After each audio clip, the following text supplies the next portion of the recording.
Hello all, வணக்கம். Welcome to Nithas Creations.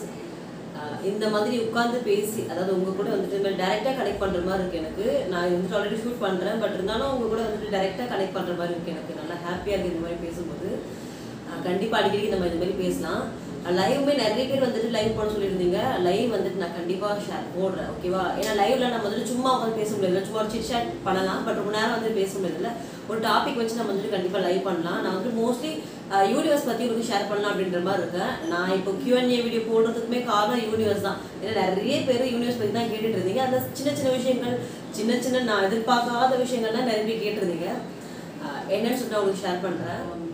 So Q&A நான் வந்துட்டு vlog சேனல் தான் பண்ணுறேன். நிறைய விஷயங்கள் நிறைய எல்லாமே வந்துட்டு நீங்கள் கமெண்ட்ஸில் கேட்கும்போது நான் கமெண்ட்ஸில் எப்பப்போவே நான் உங்களுக்கு ரிப்ளை கொடுத்துட்றேன். அது உங்களுக்கே தெரியும். அப்போ நீங்கள் என்னென்ன கேட்குறீங்களோ நான் அப்போவே கமெண்ட்ஸ் ரிப்ளை கொடுத்துருவேன். ரிப்ளை வந்துட்டு கொஞ்சம் லென்த்தாக இருந்துச்சு அப்படின்னா மட்டும்தான் அதுக்குன்னு தனியாக வீடியோ மேக் பண்ணி நான் போடுற மாதிரி இருக்கும். அதாவது ஷார்ட்ஸ் நான் சொல்கிறேன். அவங்க மொத்த கமெண்ட்ஸுமே அதாவது ரிப்பீட்டடாக வந்திருக்கும் இல்லையா, அந்த மாதிரி மொத்த கமெண்ட்ஸுமே நான் வந்துட்டு ஒரு டைரியில் நோட் பண்ணியிருக்கேன். இது வந்துட்டு என்னுடைய பர்சனல் டைரி எல்லாமே இதில் வந்துட்டு நான் நோட் பண்ணியிருப்பேன். எல்லா விஷயமே நான் நோட் பண்ணியிருப்பேன். அதாவது சேவிங்ஸ் அந்த மாதிரிலாம் இல்லை, மற்ற விஷயங்கள் நான் என்னுடைய அச்சீவ்மெண்ட்ஸ் என்னென்ன நான் அச்சீவ்மெண்ட் பண்ணணும், இனி என்ன பண்ணணும், என்னெல்லாம் நான் பண்ணியிருக்கேன், என்னெல்லாம் நான் வந்துட்டு மேனிஃபெஸ்ட் பண்ணியிருக்கேன், அந்த மாதிரி எல்லா விஷயமே வந்துட்டு அந்த டைரியில் நோட் பண்ணியிருக்கேன். இது வந்து 3rd டைரி, 3வது டைரி. ஆல்ரெடி 2 இருக்குது, அது வந்துட்டு பத்திரமா என் பீரோவில் இருக்குது. ஸோ இது வந்து நான் எல்லாமே நோட் பண்ணியிருக்கேன். அதாவது ரிப்பீட்டடாக அந்த கமெண்ட்ஸ் எல்லாமே நான் நோட் பண்ணியிருக்கேன். ஸோ இந்த கமெண்ட்ஸ் எல்லாமே வந்துட்டு இன்ஸ்டாகிராம், யூடியூப், அதுக்கப்புறம் எனக்கு பர்சனலாகவே என் நம்பர் வந்து நிறைய பேர்கிட்ட இருக்குது. அவங்க வந்துட்டு பர்சனலாக என்கிட்ட கேட்ட கொஸ்டின்ஸ் எல்லாமே வந்துட்டு மொத்தமாக ஒட்டுக்காவாக சேர்த்து நான் உங்களுக்கு ஷேர் பண்ணுறேன். என்னால் முடிஞ்ச அளவுக்கு கம்மியாக நேரம் இருக்கிற மாதிரி நான் பண்ணுறேன். ஏன்னா ரொம்ப லென்த்தாக பேசுகிறேன் அப்படின்னா உங்களுக்குமே டைம் இருக்காமல் இருக்கும். அதே மாதிரி உங்கள் நேரத்தை நான் எடுத்துக்க விரும்பலை. ஸோ நான் வந்துட்டு கொஞ்சம் ஷார்ட்டாக முடிக்க ட்ரை பண்ணுறேன். எல்லாத்தையுமே கவர் பண்ணுற மாதிரி நான் பண்ணுறேன். ஸோ இதுதான் ஃபைனல். பார்ட் 1, பார்ட் 2 அது மாதிரிலாம் போடலை. எல்லாத்தையுமே இதில் நான் ஷேர் பண்ணிடுறேன். ஏன்னா ஃபர்ஸ்ட் அந்த நேம் கேட்டிருந்தீங்க, அதுக்கப்புறம் பசங்க ஸ்கூல் கேட்டிருந்தீங்க, ஹஸ்பண்ட் என்ன ஒர்க் பண்ணுறான்னு கேட்டிருந்தீங்க, எவ்வளோ சம்பளம் வாங்குறான்னு கேட்டிருந்தீங்க, அதுக்கப்புறம் ஸ்பிரிச்சுவல் லைஃபு, அப்புறம் எங்கள் ஹஸ்பண்ட் லைஃப், எனக்கும் அவருக்கும் உள்ள ரிலேஷன்ஷிப் எப்படி, எனக்கும் மாமியாருக்கும் ரிலேஷன்ஷிப் எப்படி, என் கூட எத்தனை பேர் பிறந்தாங்க, எல்லாமே நிறைய கொஸ்டின்ஸ் இருந்துச்சு. நான் உங்களுக்கு எல்லாமே ஷேர் பண்ணுறேன். என் நேம் வினிதாஸ் கிரியேஷன்ஸ் தான் நம்ம சேனல் நேமுமே இருக்குது. அதுக்கப்புறம் என் வயசு வந்துட்டு 9395. நான் ஆல்ரெடி ஷார்ட்ஸாக ஷேர் பண்ணியிருக்கேன். இதுதான் வந்துட்டு என்னுடைய வயசு, அந்த இயர், நான் பிறந்த இயரு. நிறைய பேருக்கு டவுட் இருக்கும். அது வந்துட்டு உங்களுடைய கருத்து இல்லை, உங்கள் கருத்து நான் வந்துட்டு மாறுபாடு பண்ண முடியாது இல்லையா, அது உங்கள் கருத்து, நீங்கள் என்ன வேணால் வச்சுக்கோங்க. பட் என் ஏஜ் வந்துட்டு 9395, 29 ஆகுது என்னுடைய வயசு.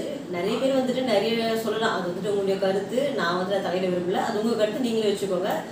நீங்கள் சொன்னாலும் பரவாயில்ல, அது ஜஸ்ட் நான் வந்து லைக் பண்ணிட்டு போயிட்டே இருக்கேன், அவ்வளோதான். அதுக்கப்புறம் எனக்கு வந்து 2 பசங்க நேம், பாப்பா 1, பையன் 1. பையன் வந்துட்டு வெங்கடேஷ் தம்பி பேர், அவருக்கு வந்துட்டு 10 வயசு ஆகுது. பாப்பா பேர் வந்துட்டு ஜிவி ருவைதா ஸ்ரீ. நிறைய பேர் வந்துட்டு ருவைதா ஸ்ரீ பாப்பா பேர். பாப்பாவுக்கு வயசு வந்துட்டு 5 வயசு ஆகுது. ஸோ 2 பசங்க தான், ஒரு பொண்ணு ஒரு பையன். அதாவது சொல்லுவாங்களே ஆசைக்கு ஒன்று அந்த மாதிரி. அதுக்கப்புறம் மாமியார் இருக்காங்க. மாமியார் வந்துட்டு வெளியூர்ல இருக்காங்க. எனக்கு அம்மா அப்பா எல்லாரும் இருக்காங்க. எனக்கு வந்துட்டு கூட பிறந்தவன் தம்பி மட்டும்தான் இருக்கான். சிஸ்டர்ஸ்லாம் இருக்காங்க, எல்லாமே கசின் சிஸ்டர்ஸ். பட் கூட பிறந்தவன் ஓன் பிளட் வந்துட்டு என் தம்பி இருக்கான். அதுக்கப்புறம் இன்னொருத்தர் வந்துட்டு உங்களுக்கு சிஸ்டர் இருக்காங்க அப்படின்லாம் கேட்டிருந்தீங்க. இன்ஸ்டாகிராமில் வந்த கொஸ்டின்ஸ் எல்லாமே சிஸ்டர் இருக்காங்களா, இவங்க தானா அப்படின்ற மாதிரிலாம் கேட்டிருந்தீங்க. அதெல்லாம் வந்துட்டு அவுட் ஆஃப் கொஸ்டின் நம்ம வச்சுக்கலாம். அதெல்லாம் வந்துட்டு நம்ம சேனலுக்குள்ளே கனெக்ட் ஆகாதது. ஸோ நம்ம வந்துட்டு அது மாதிரிலாம் எடுத்துக்க தேவையில்லை. எனக்கு சிஸ்டர்ஸ் கிடையாது, எனக்கு தம்பி மட்டும்தான். அப்புறம் நான் இன்னொன்றுமே ஷேர் பண்ணணும்னு நினைக்கிறேன். நிறைய பேர் வந்துட்டு சிஸ்டர் இந்த மாதிரி எடுக்கிறாங்க, இந்த மாதிரி உங்களை இது பண்ணி காப்பி பண்ணி போடுறாங்க, உங்கள் வாய்ஸ் எடுத்து அப்படியே ரீமிக்ஸ் பண்ணுறாங்க, அந்த மாதிரிலாம் வந்துட்டு எனக்கு இன்ஸ்டாவில் வந்து நிறைய மெசேஜ் வரும். நான் அப்போவே வந்துட்டு அவங்களுக்கு ரிப்ளை கொடுத்துருவேன். பரவாயில்ல சிஸ்டர், அதெல்லாம் கண்டு தேவையில்ல அப்படின்னு மாதிரி நான் அவங்களுக்கு அப்பப்போவே ரிப்ளை கொடுத்துருவேன். சிஸ்டர் அப்படிலாம் கேட்கும்போது நான் அப்போவே அவங்களுக்கு ரிப்ளை கொடுத்துருவேன். இருந்தாலும் நான் உங்களுக்கு சொல்கிறது என்னென்னா, ஏன் புரிதலுக்கு நான் சொல்கிறேன். ஏன்னா நானுமே பார்த்தீங்கன்னா ஒரு 1 இயருக்கு பிஃபோரு நம்ம சேனலோடைய அந்த டிஸ்கிரிப்ஷன் இருக்கும் இல்லையா, அது வந்துட்டு அப்படியே காப்பி பண்ணி அவங்க நேமை மட்டும் மாற்றிலாம் வச்சுருந்தாங்க. நான் பார்த்துருக்கேன். அதுக்கப்புறம் நான் பார்த்து எனக்கு அதை நினச்சா இன்னுமே கில்ட்டியாக இருக்கும். அந்த இவ்வளோ ஒரு சீப்பாக நம்ம நடந்துட்டு அப்படின்ற மாதிரி ஒரு கில்ட்டியாக இருக்கும். என்னென்னா எனக்கு ரெக்கமெண்ட் வரும். அதே மாதிரி நிறைய பேர் சொன்னீங்க, சிஸ்டர் இந்த சேனல் அப்படின்ற மாதிரி சொல்லியிருந்தீங்க. நான் வந்துட்டு என்ன பண்ணேன், அவங்க கிட்ட போயிட்டு இது மாதிரி பண்ணாதீங்க அப்படின்னு நான் கமெண்ட்ல போட்டேன். அதுக்கப்புறம் இப்போ நான் ரியலைஸ் பண்ணுறேன் அந்த மாதிரி பண்ணியிருக்க கூடாதோ, அது தப்பு தான் அப்படின்னு. கண்டிப்பாக இந்த வீடியோ வந்துட்டு நீங்கள் பார்ப்பீங்க. அந்த 2 பேருக்கு நான் சொல்கிறேன். அவங்க வந்து நியூவாக ஸ்டார்ட் பண்ணுவாங்க சேனலு. என்னை மன்னிச்சிடுங்க ஓகேவா. நான் வந்துட்டு சாரி கேட்டுக்கிறேன் உங்ககிட்ட. ஏன்னா அது இப்போ எனக்கு நினச்சா அந்த இப்போ தான் நான் வந்துட்டு ஒன்றா எப்பவுமே நடந்ததுக்கு அப்புறம் தான் நான் ஒன்றா ரியலைஸ் பண்ணுவேன். ஐயோ தப்பு இல்லை, எனக்கு எப்போவுமே அது வந்துட்டு மைண்டில் எடுத்துகிட்டே இருக்கும். தப்பு இல்லை தப்பு இல்லை. ஏன்னா நானுமே எனக்கு தெரியும் யூடியூப் பிகினிங்கில் எப்படி இருக்கும் அப்படின்னு எனக்கு தெரியும். ஒரு சப்ஸ்கிரைபர் இன்க்ரீஸ் ஆகிறதுக்கு எவ்வளோ நம்ம பாடுபடுவோம். இப்போ ஷார்ட்ஸ் இருக்குது, அசால்ட்டாக ஒரு நாளைக்கு 1000 10 தூக்கிட்டு போயிட்டு இருக்கலாம். பட் நாம ஸ்டார்ட் பண்ணும்போதுலாம் அந்த ஷார்ட்ஸு அந்த இது வந்துட்டு ஆப்ஷன் நமக்கு இல்லை இல்லையா. எனக்கு தெரியும் அவங்ககிட்ட நான் அப்படி பேசியிருக்க கூடாது. என்னை மன்னிச்சிடுங்க, சாரி. ஸோ கண்டிப்பாக யூஸ் பண்ணலாம் கண்டிப்பாக நீங்கள் வந்துட்டு யூஸ் பண்ணலாம். நான் வந்துட்டு உங்ககிட்ட கேட்டதுக்கு சாரி ஓகேவா. இனியும் வந்துட்டு நான் அதை பற்றி எதுவுமே கேர் பண்ண போகிறது கிடையாது, எதுவுமே நினைக்கவும் போகிறது கிடையாது. இன்னொரு புரிதல் என்னென்னா, இப்போ சோஷியல் மீடியா வந்துட்டு எனக்கு தெரிஞ்சதை நான் உங்களுக்கு ஷேர் பண்ணுறேன் ஓகேவா. ஏன்னா நான் பண்ணுற அந்த விஷயங்கள் எல்லாமே நான் பெனிஃபிட் அடைஞ்சிட்டேன். அது நான் உங்களுக்கு ஷேர் பண்ணும்போது நீங்களும் அது பெனிஃபிட் அடையணும் இல்லையா. ஸோ நீங்கள் வந்துட்டு சப்ஸ்கிரைப் பண்ணுறீங்க பண்ணலை, பட் ஒரு வியூவராக நீங்கள் இருக்கலாம். ஸோ வியூவரை நீங்கள் அதை பார்க்கும்போது உங்கள் வீட்டில் செய்யணும். அதனால தான் நான் வந்துட்டு ஷேர் பண்ணுறது. அப்படி இருக்கும்போது எனக்கு எல்லாருமே வியூவர் தான் இல்லையா. வீடியோஸ் பார்க்குற எல்லாருமே வியூவர் தான். அவங்க பார்க்குறாங்க பண்ணுறாங்க அப்படிங்கும்போது நான் அப்படியே அதை கோச்சிக்க முடியும் ஓகேவா. அதேமாதிரி அவங்க காப்பி பண்ணாலுமே நான் கோச்சிக்க முடியாது இல்லை. ஏன்னா எப்படி சொல்கிறது, அப்போ நான் சோஷியல் மீடியாவுக்கு வந்திருக்க கூடாது இல்லை. அவங்க பார்த்து பண்ணுறாங்க அப்படிங்கும்போது சோஷியல் மீடியா வந்திருக்க கூடாது. காப்பி பண்ணுறாங்கன்னா அதனால தான் வீடியோவே போடுறேன் அவங்க பண்ணணுன்றதால தான் வீடியோவே போடுறேன். அதுதானே சோஷியல் மீடியாலேருந்து பப்ளிக்காக பார்த்து நம்ம பண்ணுறது இல்லையா. வந்துட்டு எல்லாரும் பார்க்கக்கூடியது, எல்லாருமே பார்ப்பாங்க. நம்ம இவங்க பார்க்கக்கூடாது இவங்க பார்க்கணும் அப்படின்ற நம்ம வந்துட்டு ஏதோ ஒரு இதெல்லாம் பண்ண முடியாது இல்லை. எல்லாரும் பார்ப்பாங்க, எல்லாரும் ஃபாலோ பண்ணுவாங்க, எல்லாருமே அதை வந்துட்டு செய்ய தான் போவாங்க. ஸோ கண்டிப்பாக காப்பி பண்ணுவாங்கல்ல, காப்பி பண்ணணும் அதுதான் வந்து நான் சொல்ல வர்றது. அதை பற்றி எனக்கு கவலையே இல்லைங்க நான் அதை வந்துட்டு மைண்ட் பண்ணவே இல்லை. நான் ஃபஸ்ட்டு ஒரு விஷயம் அதை அவங்ககிட்ட நான் கேட்டது தப்பாக போயிடுச்சு, என்னை மன்னிச்சுக்கோங்க, சாரி, நான் கேட்டிருக்கக்கூடாது. ஸோ இதுதான் வந்து நான் உங்களுக்கு ஷேர் பண்ணேன். அதே மாதிரி இந்த கம்பேரிசன்லாம் வேண்டாம்.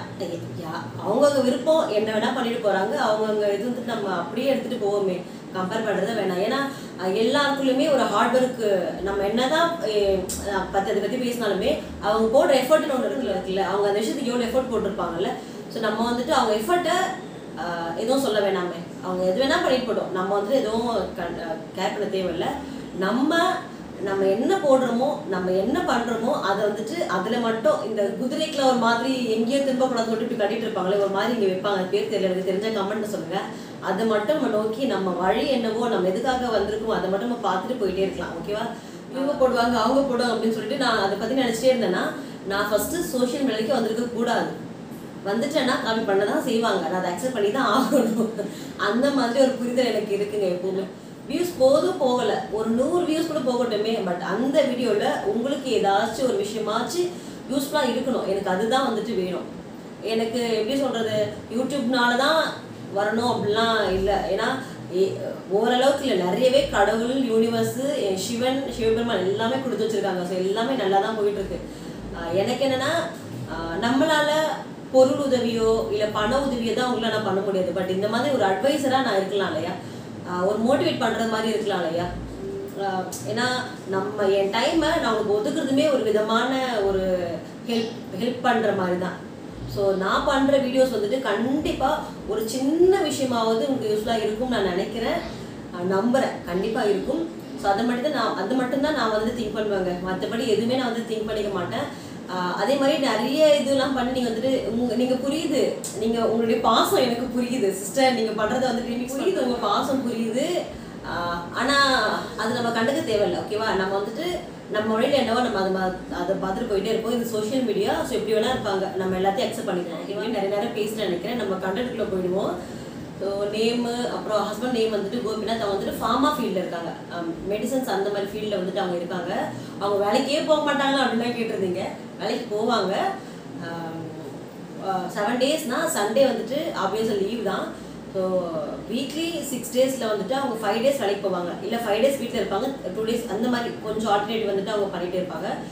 எப்போல்லாம் மீட்டிங்லாம் இருக்கிறாங்களோ அந்த மாதிரிலாம் போயிட்டு வருவாங்க. அந்த மாதிரி தான் அவங்க வந்துட்டு கொஞ்சம் மேனேஜர்ன்றதால அவங்க கொஞ்சம் ஓரளவுக்கு அவங்க ஃப்ரீயாக இருப்பாங்க இந்த மாதிரி.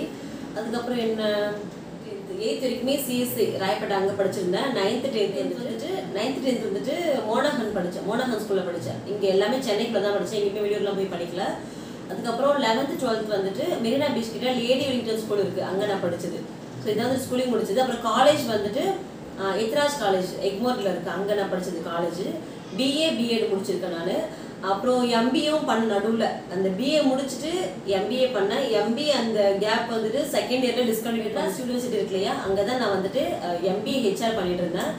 ஃபர்ஸ்ட் இயர் கம்ப்ளீட் பண்ணிட்டேன். செகண்ட் இயரில் வந்துட்டு என்னாச்சுன்னா எனக்கு கிருஷா வந்துட்டு 8th month ப்ரெக்னென்சி தானே. அப்போ வந்துட்டு அங்கங்கே கரஸ்ன்றதால நமக்கு அந்த லொக்கேஷன்ஸ்லாம் வந்துட்டு வேறு சேஞ்ச் பண்ணுவாங்க இல்லையா, அங்கங்கே போடுவாங்க. எனக்கு லாங்கெல்லாம் வச்சுதானே போக முடியல, ஏன்னா ப்ரெக்னென்சின்றதால போக முடியல. அதுக்கப்புறம் அதை அப்படியே வந்துட்டு டிஸ்கண்டினியூ பண்ணியாச்சு. ஃபீஸ் எல்லாமே அப்படியே சுவாகா அந்த ஸ்கூலு காலேஜ் எல்லாமே நான் வந்துட்டு உங்களுக்கு ஷேர் பண்ணிட்டேன். இப்போ அந்த கல்யாண ஸ்டோரி வந்து நான் உங்களுக்கு ஷேர் பண்ணுறேன்.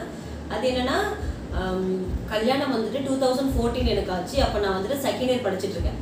செகண்ட் இயரில் 19 எனக்கு வயசு. அப்போவே எனக்கு கல்யாணம் ஆகிடுச்சு. ஏன் இவ்வளோ சீக்கிரம் பண்ணிக்க அப்படின்னு கேட்பீங்க. நானுமே கேட்டேன், என்னன்னா ஜாதகம்லாம் பார்ப்பாங்கல்ல, பெரியவங்க ஜாதகம்லாம் பார்த்து பண்ணுவாங்க. இப்போ அதெல்லாம் தேவை கிடையாது, மனப்பொருத்தம் இருந்தால் போதும், ஜாதகம் நீங்கள் பார்க்கவே தேவையில்லை. பட் பெரியவங்க நம்பிக்கை, நம்ம அதை கெடுக்க தேவையில்லை. ஜாதகம் பார்க்கும்போது என்னாச்சுன்னா இந்த வயசுல கல்யாணம் பண்ணல அப்படின்னா 30 வயசு தான் பண்ண முடியும் அப்படின்ற மாதிரி சொல்லிட்டாங்க. எனக்கு என்ன, நம்ம லவ் பண்ண பையன் தானே. ஏன்னா நானுமே அவருமே வந்துட்டு நானும் அவர் வந்துட்டு லவ் கம் அரேஞ்ச் தான். லவ் பண்ண எங்கள் அம்மா கிட்ட சொன்னேன், சாதாரணமாக அப்படி சும்மா பேச்சு வாக்கில் விட்டது தான். அப்புறம் வர சொன்னாங்க, அது சீக்கிரமாக முடிஞ்சு இப்படின்றதுமே எனக்கு அது நடந்துருச்சு. எனக்கே இப்போலாம் யோசிக்கும் போது ஆச்சரியமாக வந்துட்டு கொஞ்சம் டெரராக இருப்பாங்களே, எப்படி நான் வந்துட்டு அவங்ககிட்ட சொன்னேன் அப்படின்ற மாதிரி கொஞ்சம் ஆச்சரியமாக இருக்கும். பட் அதுதான் வந்துட்டு யூனிவர்ஸ் பவர் நினைக்கிறேன், அதுதான் காட் பவர். இவங்க தான் அப்படின்னா அது வந்துட்டு எல்லாமே போடும் அப்படின்ற மாதிரி. ஓகே, அம்மா கிட்ட சொன்ன கல்யாணம் பண்ணியாச்சு. அதுக்கப்புறம் இந்த மாதிரி ஜாதகம் வந்துட்டு இது மாதிரி ஆயிடுச்சா. எனக்குமே என்னன்னா பரவாயில்ல, நம்ம லவ் பண்ண பையன் தானே, கல்யாணம் பண்ணிக்கும் அப்படின்ற மாதிரி நானும் வந்துட்டு ஜாலியாக பண்ணியாச்சு. 2014 செகண்ட் இயர் நான் படிக்கிறேன். செகண்ட் இயர் பிஏ டிகிரி பண்ணும்போது செகண்ட் இயரில் ஸ்டார்டிங்கில் அப்போ தான் போகிற செகண்ட் இயருக்கு. அப்போ எனக்கு கல்யாணம் ஆகிடுச்சு. அதுக்கப்புறம் மாமியார் வீட்டில் தான் 14 இருந்தேன். கல்யாணம் முடிஞ்சு மாமியார் வீட்டில் 14 இருந்தேன். அதுக்கப்புறம் நம்ம காலேஜ் வந்துட்டு இங்கே நம்ம அம்மா வீட்டுக்கிட்டே தான் காலேஜ், எனக்கு எத்ராஜ் காலேஜ். மாமியார் வீடு வந்துட்டு கொஞ்சம் லாங், கொருக்குப்பேட்டை அப்போ மாமியார் வீடு எனக்கு. அங்கேருந்து நான் டெய்லியுமே காலையில் 7:45 இங்கே வரணும். மறுபடியும் நாங்கள் போகணுன்றதால அவங்க எங்கள் ஹஸ்பண்ட் என்ன சொல்லிட்டாங்க, நீ வந்துட்டு உங்கள் அம்மா வீட்லேயே இருந்து ஸ்கூல் போயிட்டு வந்துடு அப்படின்ற மாதிரி சொல்லிட்டாங்க. அதே மாதிரி கல்யாணமான அந்த நெக்ஸ்ட் மந்த்தே நான் வந்துட்டு ப்ரெக்னென்ட் ஆகிட்டேன். அதுக்கப்புறம் எங்கே சுத்தமாக ட்ராவல்லாம் பண்ண முடியாது இல்லையா, அதான் நான் வந்துட்டு அம்மா வீட்டில் தான் 14 இருந்தேன். அங்கே அம்மா வீட்டில் இருந்து தான் கல்யாணம் முடிச்சு அம்மா வீட்டில் இருந்து நான் என்னுடைய செகண்ட் இயர் தேர்ட் இயர் 2 வருஷமே நான் வந்துட்டு படித்து முடித்தேன். அதுக்கப்புறம் இங்கே நாங்கள் வந்துட்டு வீடு லீஸ் வந்தோம். நிறைய விஷயங்கள் வந்துட்டு இருந்துச்சு. வீடு லீஸ், இங்கே அம்மா வீட்டுக்கிட்டே லீஸ் வந்தோம். அங்கேருந்து மறுபடியும் லீஸ் போகணும், அந்த மாதிரிலாம் நிறைய லீஸ் வந்தோம். அதுக்கப்புறம் அங்கே டி நகரில் வந்துட்டு ஒரு ஃப்ளாட் ஒன்று வாங்கியிருந்தோம். அங்கே கொஞ்ச நாள் இருந்தோம். அதுக்கப்புறம் அங்கேருந்து எங்கேயே ஷிஃப்ட் ஆகி இந்த மாதிரி வந்துட்டு அந்த ஜேர்னி அது வந்துட்டு வேறு ஒரு பார்ட். அது நான் உங்களுக்கு இன்னொரு Q&A சொல்கிறேன். அதாவது கொஞ்சம் டைம், ஒரு 6 மந்த்லாம் போகக்கூடாது. அதுக்கப்புறம் வந்துட்டு அந்த ஹிஸ்ட்ரி உங்களுக்கு ஷேர் பண்ணிட்டேன். டைமில் எப்படி இருந்துச்சு, என்னெல்லாம் நான் வந்துட்டு ஸ்ட்ரகிள்ஸ் அனுபவிச்சேன். அதுக்கப்புறம் எனக்கும் மாமியாருக்குள்ள அந்த எல்லாமே நான் உங்களுக்கு வந்துட்டு இன்னொரு Q&A. அதே மாதிரி அது நான் சும்மா உங்களுக்கு ஷேர் பண்ணுறேன், ஓகேவா. ஒரு 6 மந்த் ஆகட்டும், அதுக்கப்புறம் உங்களுக்கு ஷேர் பண்ணுறேன். அதுதான் செகண்ட் இயரில் கல்யாணம் ஆச்சு. தேர்ட் இயர் முடித்தேன். அதுக்கப்புறம் பிஎட் முடித்தேன். பிஎட் வந்துட்டு திருவண்ணாமலையில் முடித்தேன். திருவண்ணாமலையில் வந்துட்டு எங்கள் ஃப்ரெண்டோடைய காலேஜ் அது, அங்கே தான் வந்துட்டு நான் பிஎட் முடித்தேன். ஸோ அப்படியே வந்துட்டு போயிட்டு இருந்துச்சு. அந்த எஜுகேஷன் லைஃப் வந்துட்டு இந்த மாதிரி தான் இருந்துச்சு. ஆமாம், நான் வந்துட்டு ஆஃப்டர் மேரேஜ் தான் என்னுடைய ஃபர்ஸ்ட் டிகிரி நான் வந்துட்டு முடித்தேன். அதாவது என்னுடைய யூஜி நான் வந்துட்டு பண்ணி முடித்தேன், ஓகேவா. நிறைய பேருக்கு டவுட் இருந்தது. ஆமாம், கல்யாணம் முடிஞ்சதுக்கப்புறம் தான் என்னுடைய நான் வந்துட்டு ஆஃப்டர் மேரேஜ் தான் என்னுடைய யூஜி டிகிரி நான் வந்துட்டு ஃபினிஷ் பண்ணேன், ஓகேவா. ஸோ அதுக்கு நிறைய பேர் வந்துட்டு ஸ்பிரிச்சுவல் பற்றி கேட்டிருந்தீங்க. எப்படி நீங்கள் வந்துட்டு அந்த ஸ்பிரிச்சுவல் லைஃப்குள்ளே வந்தீங்க, எப்படி உங்களுக்கு இதெல்லாம் தெரியுது. நீங்கள் வந்துட்டு பொதுவாகவே நான் வந்துட்டு பிஃபோர் மேரேஜ் இவங்களெல்லாம் பார்க்காத முன்னாடி, எங்கள் ஹஸ்பண்ட்லாம் பார்க்காத முன்னாடி நான் வந்துட்டு சர்ச் தான் போவேன். இந்து கோயிலுக்கு அவ்வளோவா போகவே மாட்டேன், சர்ச் தான் போவேன். சண்டே ஆனால் எங்கள் அம்மா நான் எல்லாருமே சர்ச் தான் போவோம். போயிட்டு வீட்டில் வந்துட்டு அன்றைக்கி இந்த நான்வெஜ்ஜாக சாப்பிட்டு இந்த மாதிரி தான் போயிட்டே இருக்கும். எந்த நல்ல நாளும் நம்ம வீட்டில் கிடையாதுங்க. ஃபஸ்ட்டு நான் சொல்கிறேன், செவ்வாய்க்கிழமை, வெள்ளிக்கிழமை, அஷ்டமி, பஞ்சமி அந்த மாதிரி எதுவுமே பார்க்க மாட்டோம். எல்லா கிழமையுமே நம்ம நான்வெஜ் சாப்பிடுவோம். அந்த மாதிரி அப்படி தானே இருப்பாங்க கிறிஸ்டின்ஸ், அந்த மாதிரி தான். அதுக்கப்புறம் நம்ம எனக்கு என்னன்னா, இந்த இந்து கோவிலெல்லாம் அந்த செவ்வாய் வெளியிலலாம் காலையில் வந்து சாமி பாட்டெலாம் போட ஒரு மாதிரி வைப்பாக இருக்கும், செம்மையாக இருக்கும். இப்போ நம்ம பண்ணுறோம் இல்லையா, அது மாதிரி நல்ல வைப்பாக இருக்கும். அது கேட்கறதுக்கு நல்லாயிருக்கும். எப்படி இருக்காங்களே, சூப்பராக இருக்குல்ல, அப்படி மாதிரி கேட்க நல்லாயிருக்கும். எனக்கு அப்போவே ஒரு கனெக்ட், அந்த இந்து கோவில் மேலே கடவுள் மேலாம் எனக்கு அப்போவே ஒரு கனெக்ட். ஆனால் நான் வந்துட்டு சர்ச் தான் போவேன், கோவில் போக மாட்டேன். கோவில் போனாலுமே அந்த கற்பூரம் ஏற்றுனதெல்லாம் சாப்பிடாம அந்த மாதிரிலாம் இருந்தேன். அதுக்கப்புறம் என்னன்னே தெரியலங்க, எப்படி நான் வந்தேன்னு நானே யோசிக்கிற மாதிரி தான் இருக்குது. என்னன்னே தெரியல, உண்மையாகவே தெரியல. இப்போ எனக்கு சிவபெருமான் இவ்வளோ பிடிக்குது இல்லையா, எனக்கு அப்போல்லாம் வந்துட்டு சிவனை பார்த்தாலே பயமாக இருக்கும். ஐயோ நான் வரல அப்படின்ற மாதிரிலாம் பயந்துட்டு இருந்தேன். இப்போ எனக்கு பிடிக்க இது எப்படி கனெக்ட் ஆச்சு பாருங்களேன். ஏதோ ஒரு சக்தி இருக்குல்லங்க, நம்மளை மீறி ஒரு சக்தி இருக்கு பாருங்களேன். எப்படியோ போனதை வந்துட்டு அழகாக ஒரு அந்த களிமண்ணை கொடுத்த ஒரு உருவம் செய்வோம், அது மாதிரி சும்மா செதறி கடந்த ஒரு பொருளை அப்படியே களிமண் உருவாக்குற மாதிரி உருவாக்கி நம்ம ஒரு இடத்துல வந்துட்டு உட்கார வச்சு இப்போ நான் பேசிட்டு இருக்கேன். அது எவ்வளோ கடவுள் வந்துட்டு எவ்வளோ ஒரு அற்புதமான வரல. எனக்கு அதெல்லாம் பார்க்கும்போது ஒரு மாதிரி நெகிழ்ச்சியாக இருக்கும். ஒரு சில விஷயங்கள் நான் வேணுது வந்துட்டு அப்படியே நடக்கும்போதெல்லாம் பார்க்கும்போது ரொம்ப அப்படியே நான் அப்போலாம் யூனிவர்ஸ் கிட்டே போயிட்டு ரொம்ப நன்றி தேங்க்யூ சொல்லிகிட்டே இருப்பேன். அந்த மாதிரி தான் எப்பவுமே. அது சொல்கிறதுக்கு வார்த்தைகள் இல்லை, அந்த அளவுக்கு எனக்கு இல்லை. இயற்கை முறை எனக்கு அந்தளவுக்கு நிறைய பேர் சொல்லுவாங்க அம்மா வீட்டில் இருந்தால் தான் ஜாலி அப்படின்ற மாதிரி. ஆனால் நான் வந்துட்டு ஃப்ராங்காக சொல்கிறேன், எனக்கு எங்கள் ஹஸ்பண்ட் கூட, அதாவது ஆஃப்டர் மேரேஜ்லாம் வந்துட்டு நான் இன்னுமே ஜாலியாக இருக்குது. ஏன்னா எங்கள் அம்மா வீட்டில் ஜாலி தான், நான் இல்லைன்னு தான் சொல்லலை. ஏன்னா கொஞ்சம் ஸ்ட்ரிக்டாக இருப்பாங்க, இதெல்லாம் பண்ணணும் இதெல்லாம் பண்ணக்கூடாது அந்த மாதிரி கொஞ்சம் ஸ்ட்ரிக்டாக இருப்பாங்க. ஆனால் என் ஹஸ்பண்ட் இருக்காங்கல்ல, அவங்க வந்துட்டு ஓ விருப்பம் தான், நீ என்ன வேணால் பண்ணிக்கோ, எப்படி வேணா நீ வந்துட்டு இருந்துக்கோ, எல்லாமே உன் விருப்பம் தான் அப்படின்ற மாதிரி விட்டுருவாங்க. நம்ம ஃப்ரீயாக விடுவாங்கல்ல, அந்த ஃப்ரீயாக விட்டாலே நம்ம மைண்ட் டார்ச்சர் வந்துட்டு இருக்காது. நம்ம இஷ்டத்துக்கு நம்ம பண்ணுவோம் அழகா. அதனால என்ன வேணா பண்ணிக்கோ அப்படின்போது நம்ம வந்துட்டு கண்டதான் பண்ணக்கூடாது. இல்லை என்ன பண்ணணும், லைஃப்க்கு என்ன தேவையோ நம்ம அதை வந்துட்டு நோக்கி போயிட்டே இருக்கணும். அந்த மாதிரி எனக்கு பிஃபோர் மேரேஜ் விட்டு ஆஃப்டர் மேரேஜ் தான் வந்துட்டு என் ஹஸ்பண்ட் கூட இருக்கிறது தான் வந்துட்டு எனக்கு பிடிச்சிருக்கு. எப்போ மாதிரி தான் பிடிக்கும். பிஃபோர் மேரேஜ் வந்துட்டு இந்த மாதிரி தான் போயிட்டு இருந்துச்சு, லைஃப் வந்துட்டு இந்த மாதிரி தான் இருந்துச்சு. அதுக்கப்புறம் ஆஃப்டர் மேரேஜ் இவங்க வந்துட்டு கொஞ்சம் சாமி பக்தி ரொம்ப ஸ்பிரிச்சுவலாக இருப்பாங்க. வெள்ளிக்கிழமைனா தவறாமல் அங்காளம்மன் கோவில் போயிடுவாங்க, அந்த மாதிரி கொஞ்சம் ஸ்பிரிச்சுவலாக இருப்பாங்க. நம்ம வந்து பண்ணாலும் மோஸ்ட்லி நாங்கள் லவ் பண்ணும்போது கோவில் தான் நாங்கள் போயிருக்கோம், நிறைய கோவில் போவோம். அஷ்டலட்சுமி கோவில் போயிருக்கோம், புட்டூர் கோவில் போயிருக்கோம். புட்டூர் கோவிலுக்குலாம் நானும் எவ்வளோ மேட்சாக ட்ரெஸ் பண்ணிட்டு போவோம். அந்த மாதிரி அங்காளம்மன் கோவில், திருவேற்காடு கருமாரியம்மன் கோவில், இந்த மாதிரி நிறைய கோவில் வந்துட்டு அவங்க கூப்பிட்டு போவாங்க. என்ன அது அவங்க கொஞ்சம் ஸ்பிரிச்சுவலாக இருப்பாங்களா, எனக்கு என்னன்னா இது எப்போ கோவிலே கூப்பிட்டு போகிறாங்க அப்படின்ற மாதிரிலாம். அது போனதுக்கப்புறம் தான் எனக்கு வந்துட்டு கொஞ்சம் சாமி மேலே ஒரு ஈடுபாடு வந்துருந்துச்சு. ஆனால் கல்யாணமான புதுசில் வந்துட்டு நான் அந்த ஏர்லி மார்னிங் எந்திரிக்கிறது, பூஜை பண்ணுறது, பிரம்ம முகூர்த்த பூஜைலாம் நான் பண்ணவே கிடையாது. 9 மணி 10 மணிக்கு நான் எந்திரிச்சேன் அப்படின்னா எங்கள் மாமியார் வந்துட்டு எனக்கு டீ போட்டு வைக்கிறது, காஃபி போட்டு வைக்கிறது, அதுக்கப்புறம் ஏதாவது செஞ்சு வச்சுருப்பாங்க. எங்கள் ஹஸ்பண்ட் வந்துட்டு வேலை கிளம்பிட்டு இருப்பாங்க, அவங்க ஜிம் போயிட்டு இருந்தாங்க, ஜிம் போயிட்டு வேலை கிளம்பிட்டு இருப்பாங்க. அந்த மாதிரி நான் எந்திரிச்சு அப்படியே உட்காந்துட்டு இருப்பேன், எதுவுமே பண்ண மாட்டேன், அப்படியே உட்காந்துட்டு இருப்பேன். உட்காந்து டீ எல்லாம் பல்ல தேய்ச்சி டீ எல்லாம் குடிச்சிட்டு அதுக்கப்புறம் என்ன பண்ணுறதுன்னு தெரியாமல் அப்படியே உட்காந்துட்டு இருப்பேன். அதுக்கப்புறம் அப்படியே மெதுவாக போயிட்டுருக்கோம். அப்புறம் தான் எனக்குமே வந்துட்டு சாமி மேலே ஒரு இது வந்துச்சு, ஒரு புரிதல் வந்துச்சு. அப்புறம் நிறையவே நான் கண்கூடாவே பார்த்துருக்கேன். அவங்க வேணுதெல்லாம் உடனே நடக்கும். அவங்க ஒன்று சொல்கிறாங்க அப்படின்னா அது உடனே இதுவாகும். அந்த மாதிரிலாம் நான் பார்க்கும்போது இருக்காங்களோ அப்படின்ற மாதிரி வந்துட்டு எனக்கு தோண ஆரம்பிச்சிருச்சு. அதுக்கப்புறம் இன்னுமே நான் வந்து சர்ச்லாம் போவேன். இந்த கிறிஸ்மஸ்க்கு சர்ச் போகிறது, அதுக்கப்புறம் ஈஸ்டருக்கு சர்ச் போகிறது, அதுக்கப்புறம் நாங்கள் வந்துட்டு இந்த வேளாங்கண்ணிலாம் போவோம்.